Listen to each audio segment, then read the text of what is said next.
Goeiemôre. Groet vanmôre elke inboorling van Suid-Afrika. Ek groet vanoggend vir u in die oorwinningsnaam van ons Skepper, ons God. Ek wil vanmôre met u deel oor die stand van sake in ons mense se lewe en ook hierdie voetgangers wat lê in ons aktiviste se pad, waar ons in die proses is om te wil veg vir die regte van ons mense, wat deur vuil spel van ons mense al weggeneem is, deur policies en wetgewings, wat daar deur die vreemdeling gestel was, om onsself, om hulle self te verryk, en hulle vir hulle 'n land te skep.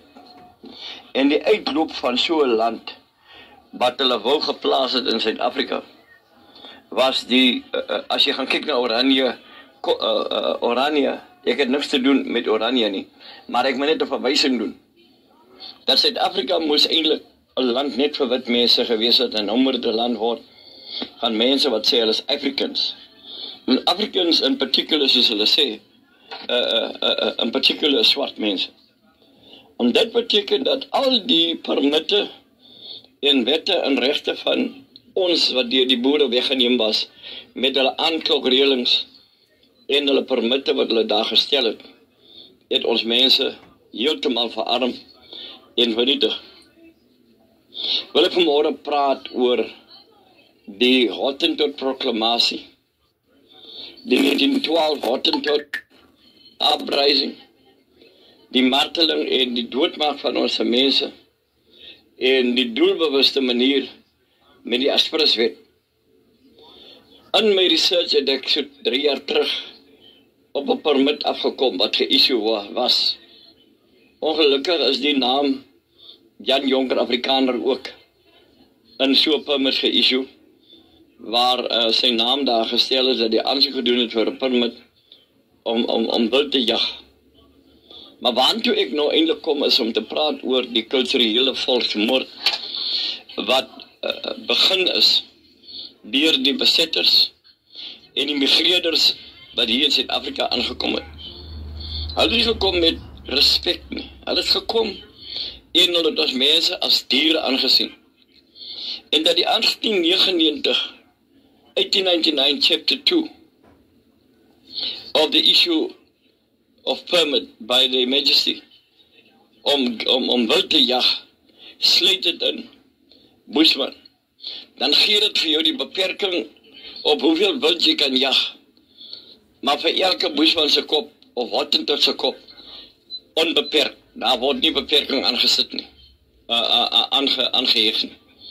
En die proses het hom uitgevolg het dan die onnodige skiet van ons mense onder die Hottentot proklamasie wat hulle toegepas het. Niemand het nog verantwoordelik geneem vir die moordslag.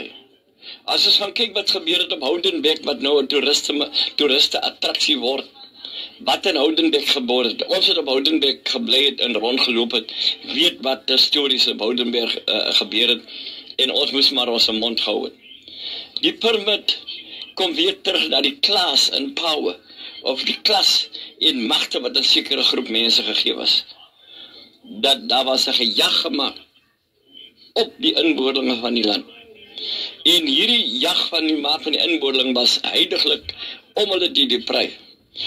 En the right to existence, die reg tot voortbestaans, en 'n voortbestaansreg, wat hulle van ons weggeneem het met die proklamasie van die 1950, wet 30.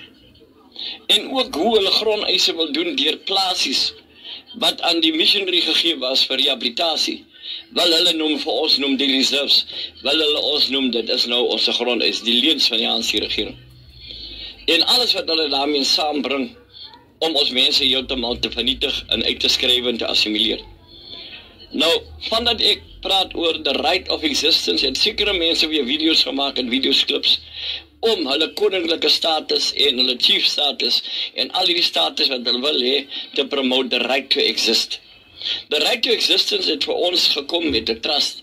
Nadat ons deur die beheerende party gedwing was deur die Britte om so 'n trust op te stel in 1959 treaty, wat die 1959 Colored Persons Communal Land Trust Treaty was, wat geïmplementeer moet word in 1961, maar daar was 'n spesiale extraordinary wetgewing, wet 3, van die 61, wat die voortbestaansreg en die besitsreg en die erfenisreg en alles van ons moes bewaar het, wat dan nie toegepas was deur die apartheid government nie, maar systematies ons existence, die reg tot voortbestaan, die reg tot grond, die reg tot alles, het hulle deur public participation, het hulle gekom met 'n expropriation wetgewing wat al reeds wet 29 van 1959 was, om sekere grond, nie seker nie, al die gronde te gryp, en nie die trust agreement, die treaty agreement, te eerbiedig nie.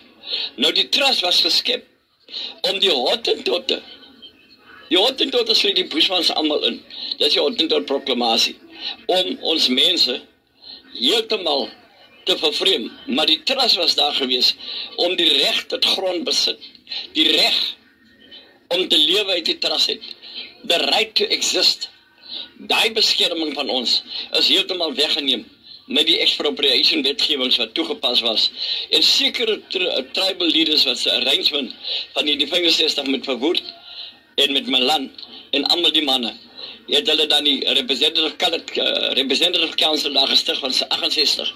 Van daar af het 'n klomp wetgewing gevolg. Die 1971 Expropriation Act, die 1975 Expropriation Act, wet 63 van 75 Expropriation Act, wat nou deur die ANC-regering toegepas word, want omdat die ANC-regering 'n arrangement gehad het, hoe kan hulle in 1991 die trust wet repeal?